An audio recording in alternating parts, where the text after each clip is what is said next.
good morning, good afternoon, everybody. I am Gerardo Pelayo, the Chief Research Officer at Service Council. I want to welcome you to another edition of our In-Service podcast. We just got past our first 100 episodes, had a great time celebrating that milestone. I would invite you to revisit that episode. We had a couple of surprises embedded in there.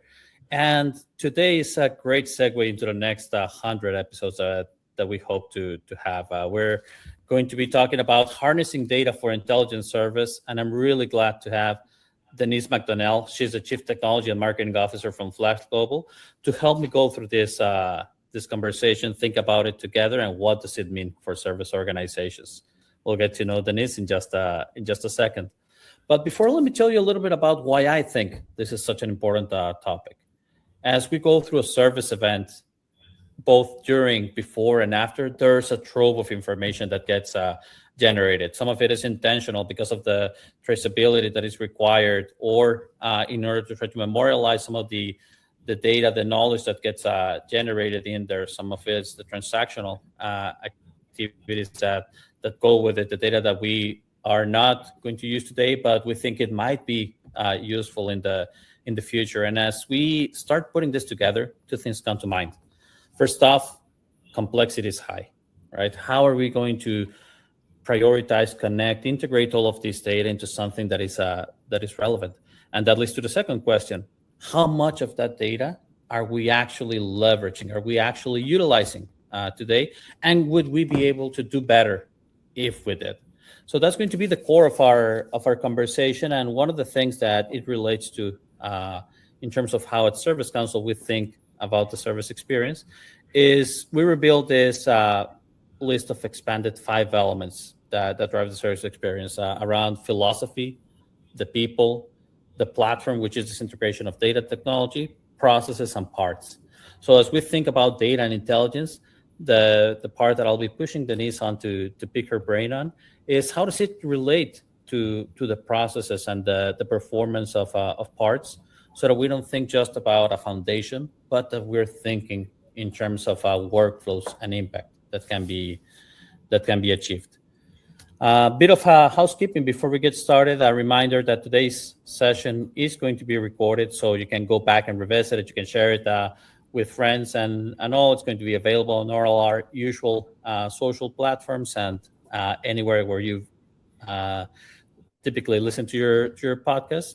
And the other thing, to our LinkedIn audience, we hear you, we see you, and we invite you to take part in the conversation. If there's something that you want to deep dive on, if you have a comment, whether agreeing or disagreeing with the conversation, please let us know in the comments, and we'll try to infuse it into the conversation. Worst case scenario, we'll be replying on the chat and make sure that we are closing the loop on that one. So without further ado, I want to spend most of the time on the conversation. And Denise, I've had the pleasure to get to know you a little bit. I really like your approach to this topic. But for the audience that might be less familiar with you and with Flash Global, do you mind sharing a little bit of an introduction to yourself, and what is it that Flash Global does? Sure. Well, first of all, thank you for having me. I'm excited to get into this topic with you here today. So I've been with Flash Global for about 10 years. So just backdrop on me. I'm a mom of 3. I live in Nova Scotia, Canada. So interesting fact about Nova Scotia is it's another time zone off of Eastern Standard Time. So a lot of people don't know that. And the best way to describe it is just, if you know where Maine is in the United States, then just go a little bit further east from there. And that's where I am, a beautiful, picturesque coastal community. So I've been with Flash for about 10 years. I'm the Chief Technology and Marketing Officer, which is a very unique role for me. And it's a unique role in the industry to have an intersection between technology and marketing. However, as we start to get into this topic together, I do think it brings and affords me an opportunity to have a very unique perspective in terms of the way technology plays into where the market is going, and then how that relates to how customer needs start to manifest. In terms of Flash, Flash has been around a long time. Our business is the service supply chain, and being able to deliver commitments and quality execution to our clients as we think about service part location around the globe and how you deliver on your service commitments and how high-tech OEMs do that. I will definitely say from a background perspective, this is certainly one of the most exciting and nuanced businesses that I've worked in over the course of my career. Service supply chains are one of the most complex operational environments that I've experienced in any company. Every time something fails, you're coordinating so many different things: logistics, parts, technician, inventory, warehouse locations, your customer commitments, your service commitments. And that happens across the globe, and it needs to happen instantaneously, in a matter of hours, where every minute counts. And so what's exciting today is that all of these activities generate a tremendous amount of data, and that data is unharvested in many cases. And so I'm excited to talk about how we're thinking about how you connect that data and how you turn that service from reactive into more of an intelligent, proactive process.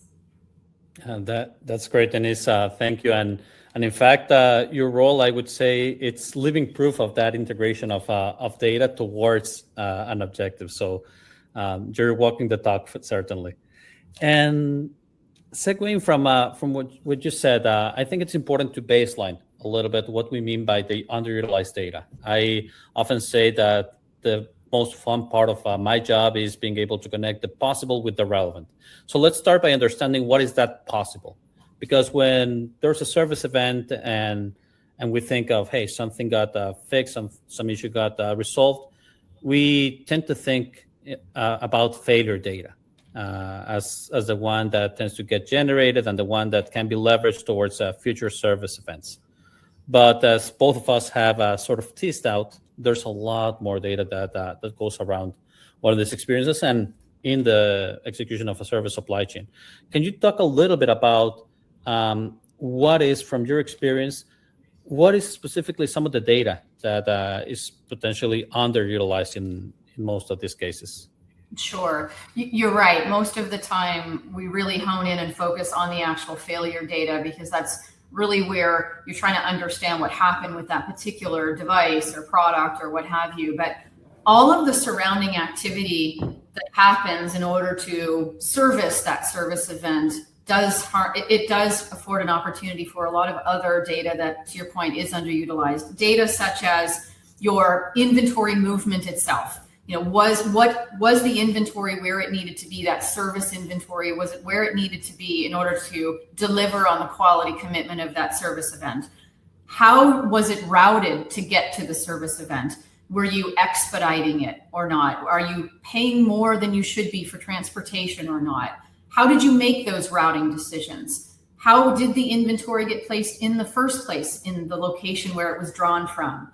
How did you think about the dispatch timing, the timing of when a service event is necessary to begin? What we've observed is there's a lot of things that can happen at the front end of a service event where time gets lost.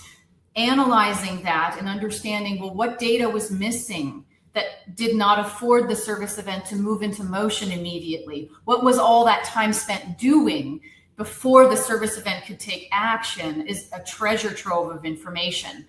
And then kind of what happens on the back end of the service event. So we focus on the failure, and then we sort of walk away from the defective activity that happens thereafter, the bringing back of that defective part, and what did that look like? What does that process look like? And moving that part perhaps back into the service life cycle. There's a lot of information to the closure of the loop. So these are some of the things that we observe as underutilized data opportunities to really start to create insights. And when you start to connect that data, then you begin to see the patterns around cost, around service performance, and inefficiencies that could create opportunity. Yeah, that's really helpful. And I'll say one of the things I really liked about the way you described it is, in most cases, you were talking about the questions that you want to address. So not leading with the answers, but hey, we would like to know this thing. How much do we understand about this other part of the process? So I absolutely think that's the right way to start. And you brought up the concept of connecting the data, and I think most leaders, most people even would agree that at a high level, connecting data makes sense. Should be better off if we connect the data. Now the problem is that it takes some effort to actually do this and do this correctly. And where we see many of the service leaders struggling is, how much effort should I put into connecting my data? What am I going to get out of it at the other end? Now, we know that the pain exists. In our last State of AI and Service Technology survey, and we will be releasing this year's edition in under a month, by the way. But last results we got, 28% of service leaders said that an insufficient digital data foundation was the greatest roadblock to scaling their AI efforts. So just as one of the examples of the technologies that has been dominating many of the conversations, it goes back to, do I have the right data in the right structure? And that includes the connectedness. Can you share perhaps some examples that you've seen, that you've come across, where the performance of the service value chain really starts to get to a level of high impact when you move from just data that exists in the organization and that is understood and even trusted, to actually data that is connected? Absolutely. Well, you're hitting on a very common problem, right? Because in terms of the fragmentation of the data, because when you think about, again, the service event that we just described, there's usually a number of systems, and those systems typically will sit in a number of different organizations that go into the execution of the event, whether that is a customer support system, an order management system, a field service system, transportation systems, inventory. There are a lot. And I think it starts first and foremost, the recognition that this data, once you can bring it together, will generate specific insights. And I'll talk a little bit about like some of the key questions that you can ask that will generate those insights. You have to first recognize it's necessary. And it is not, and I do not make light of the fact that bringing that data together and having a company strategy or even just a service operations strategy around how to do that is a mountain to climb if that's not where you are today. Many companies are starting to move down the path of creating data warehouse environments and pulling, some technology together to bring it together. And so you first have to have that on your roadmap, right? Like that is a prerequisite. You have to decide that you want to bring that data together and have a plan to do it. But in terms of building the business case as to why you'd want to do it, the real insights that will come when you connect them together are things like a better understanding of whether you're over-servicing or under-servicing against your commitments. And I know that might sound strange because everyone wants to drive the highest level of customer satisfaction that they possibly can, but there's a real business cost to that. There's a real business cost to holding inventory idle that you're not executing in the case that it might get utilized, or someone who has paid for a 2 or 3 day SLA against a service event and you're delivering it the next day or even the same day. There's a high cost to that. So understanding like what do your service events and your service level commitments actually cost you as a business? And then why are, for another example could be, why are certain parts always being shipped expedited? There's a high cost to things like next flight out and expedited shipments that when you actually examine why you're utilizing those expedited services, it could be as simple as understanding the closer placement that they need to be in, or perhaps you are under investing in your inventory in terms of where it's placed. So these are some of the things you can start to look at. On the positive side, when you bring this together, it also exposes opportunity that potentially you could drive more revenue. Right? You can identify where you've got customers that are wanting to consume those service parts faster than you're getting to them. And you can data mine that to determine that you may have a market to actually up level your service commitments and make more money. So it's not always just about cost, but it can also be about revenue. And so these service supply chains, they generate tremendous amounts of data. And so those are some of the things that you can ask yourself and ways to start to build the business case around looking at both cost and revenue. Yeah, and we'll get back to that the dual objective. I love that you touched on the growth. It's a big trend that we're seeing this year, by the way. But just want to double click on one of the things. You spoke about the how, and one of the things we've noticed in the front line is that trusting data is very different to trusting the intelligence that comes out of the data. And I think that's one of the jumps that connecting the data in relevant ways is able to achieve. Are there any pitfalls, any best practices that you've seen out there to help with the effective consumption of the connected data? Yes. Consumption of the data, I think most of the time, and what we observe today is that everyone's looking at what has happened, and they're looking at it in terms of dashboards. And dashboards are a great way to see what has happened in the past. And in order to start to see trending, in order to start to see past patterns, and use those dashboards in a way that will allow you to then start to think about the future. But what really starts to pop, if you will, in the insights is when you start to translate those into like specific areas where you've got anomalies, like diving into that data to say, okay, I see the trend, I see the dashboard. However, this is an anomaly. Now let's dive deeper, right? Now let's go deeper on that anomaly. Or as a business, being very clear about where your cost drivers are and where your cost objectives are, so that way you focus the insights in those areas. So for example, if your business is very focused on managing your inventory carrying costs, then you want to have the ability to see and predict your inventory carrying costs as it relates to the value of the inventory you're holding in a particular location, how much money you're spending to store the inventory in that location, how often that inventory has been moving, where it's been moving to, and the types of service levels that it's been consuming, because then you can start to manage that carrying cost at more of an aggregate level. So seeing a dashboard that tells me I haven't moved inventory in 2 years from a particular location is an interesting data point, but it's when you start to translate that into your overall business objectives and hone in on it in order to then take action is where the consumption becomes different. Yeah, you're preaching to the choir there. That there's a difference between interesting and, first off, is it good or bad? Making sure about that, and context matters a lot.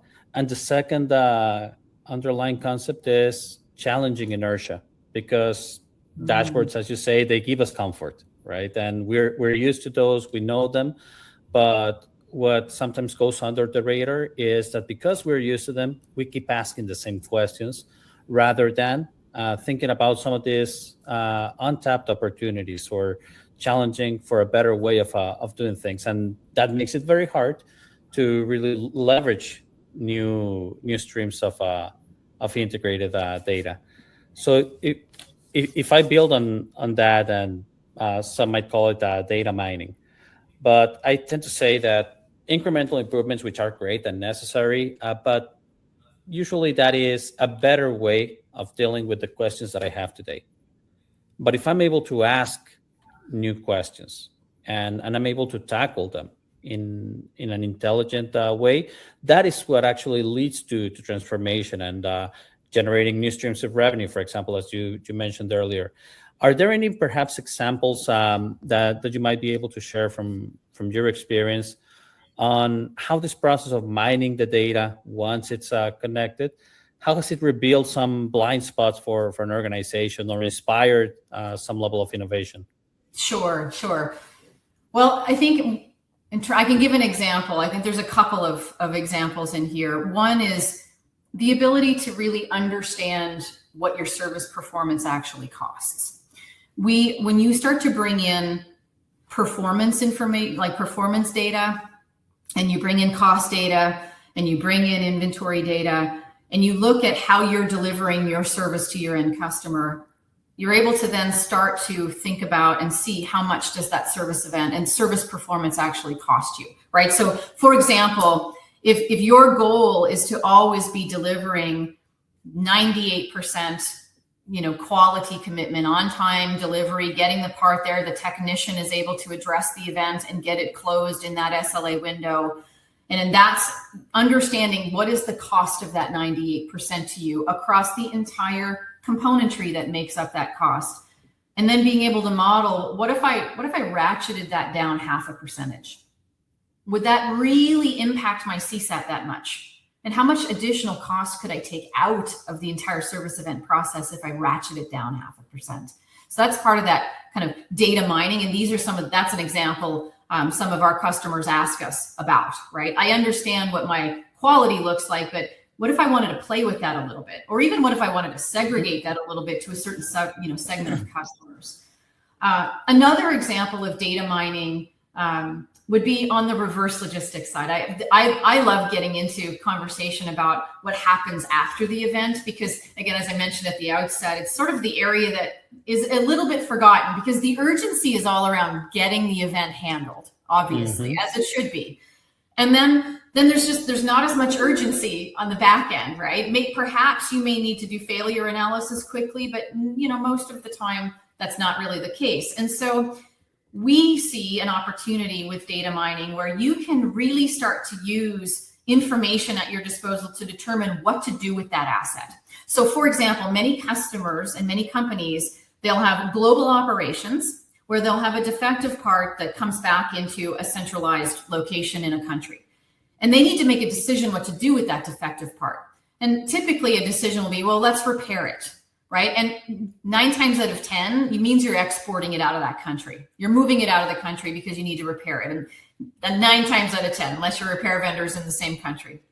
And so there's a cost to exporting it. There's a transportation cost to exporting it. There's a cost to repairing it. There's a cost to importing it back in and putting it back on the shelf. If you're able to analyze that cost profile and balance it up against looking at the inventory utilization across your network, do I have a shortage of this part elsewhere, or am I overstocked? Where is it in its life cycle? Is it about to go end of life? Those data points and mining those out will allow you to then make an intelligent decision in the moment that it makes more sense to scrap it in field than it ever would to ship it off to repair, and which would be the routine that most companies are in: defective repair. And so this is where I think a great example of data mining allows you to make an intelligent decision on the fly. It is, and to those listening on the recorded session already, I would encourage you to go back and re-listen to the last 2 minutes of what Denise just said. I think it's pure gold, because one of the things that we hear about quite often in the industry is, hey, I want to move away from being a transactional service organization and really start to manage the customers and manage the assets. And what you walked us through, in my view, it's an example of that, of thinking broader. But you cannot just be ambitious. You need the tools to do that. And in this case, those tools is the connected data. So I was really enjoying it as you were putting it all together. I enjoyed it so much that I'll ask you a follow-up on that, because service innovation was in fact the number one focus area that service leaders called out last year in our service leaders agenda. 47% of them included it in their top 3 activities for the year. And on paper, it sounds nice, but what does it really mean to move from this transactional relationships towards intelligence-driven management of customers and assets? How do you communicate that? It's not always that easy. So if you took a step back from what you just shared, is there any element that organizations tend to miss as they want to make this jump? Any pitfalls to avoid? Any pre-requirements to be successful in this transformation? Sure. I mean, if you think about the way that service supply chains typically work, it is a very transactional, set of activities, right? And so traditionally, it has been very transactional. Something fails, you ship a part, you ship a technician, you fix it, right? That's sort of the standard routine. As I mentioned earlier in the example, that's a great example of where you can evolve it from being just a transactional set of activities to seeing it as a holistic system. Because truly, that's ultimately where I think customers want to go, companies want to go, is they want to look at this as a holistic system. And that includes even to the point of the way that the relationships work with your end customers, who are the ones that are experiencing the service event. A great example of that is some of our customers are starting to look at the way their customers consume that delivery. So for example, there are some customers who look at their profile of installed base clients, and they notice that some customers are purchasing, next business day service event contracts, but then always escalating to say, but I need it today because I'm going to be able to have people on site today to let the field technician in. So I know I bought next business day. Can you get it to me today? And then you're able to look at the data. You're able to see that data, and you're able to see consistently, this is what happens with that customer. This is a great opportunity to go have a conversation and say, hey, you know what? You should actually be purchasing a 4-hour SLA, because we're going to have to stop executing that service for that. You need it, right? You need it in that same day. And here's where all the data is telling us that you need it. And so that's where you move beyond this just being a transactional, moving apart, shipping apart, fixing apart, to kind of relating it to your client, looking at their environment, mining the data of the customer experience, correlating that to the execution activities, and then creating a relationship with that data. So it's not just relationship in terms of how you execute against the event, but it's also the experience your customer receives. Yeah, and I would add one comment in what you said, just to emphasize the point. Anybody can design a new service contract, right? And can imagine it and say, hey, let's move our customers towards that. That doesn't mean that it's going to be profitable. That doesn't mean that the customers need it or will like it. So what you just spoke about is how to do that responsibly, how to do that in a way that where you feel confident that this is the right thing to do. And not just that you're convincing the customer, but you have the intelligence to know that this is the right thing to do. And many of the examples, the benefits that we've been talking about have to do with efficiency, having the right inventory, not having too much excess capacity from that perspective, thinking about the logistics costs, including the reverse logistics, and all of that is great and hugely necessary. But you touched on growth earlier, and I'm really glad you did, because in this year's Service Leaders Agenda, we're still collecting data on that. But over 3 in 5 service leaders have identified their fundamental mandate for 2026 as growth, over efficiency, over resiliency, over modernization. How is it that some of the enablers that we've been talking about in order to move towards these intelligence-driven service organizations, how can they be applied towards supporting this growth strategy? If you can share your thoughts or any examples that you have around that. Sure. Well, first of all, I love that your survey is showing that's what service leaders are thinking about, because it really does start there. Service leaders need to be thinking about their business as an opportunity for growth, and not just as a cost center in the organization, which is traditional thinking. So that's exciting. I think with some of these topics that we've discussed here in terms of the data that the service area generates, when you start to understand that service data more deeply, when you start to recognize the value that can be harnessed from it, it will allow the organization to think more intelligently about designing better service offerings. To your point earlier, right? It allows you to really hone in and think, where are these service offerings and how do I design them that are best for us and for the customer? It will allow them to think about expanding service levels into new markets. I can tell you that we are observing with hyperscaler and data center growth in the AI space, there's definitely a different expectation that some of these hyperscaler companies in Amazon, Meta, the large data center providers, Microsoft, their expectations are very different than maybe perhaps some of the other companies in the data center space. And thinking about how you customize your service levels when you've got those as your customers is something that the data will allow you to start to harness. This is really timely in today's market.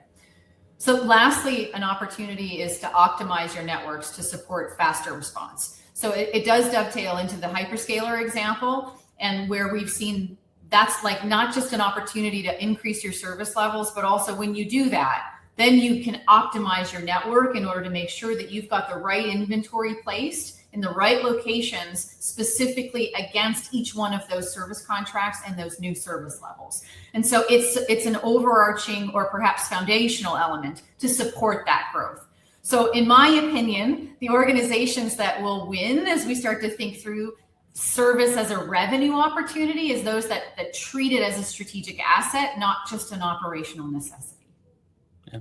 Again, fully agree. And I would simply add that what you talked about was the direct, that most of what you talked about was the direct benefits, which I appreciate. There's even a lot of indirect benefits. Like we think about customer retention, we think about the ability to command a premium, and then that starts feeding into the revenue, the recurring revenue, and the profitability conversation at an organization. For sure.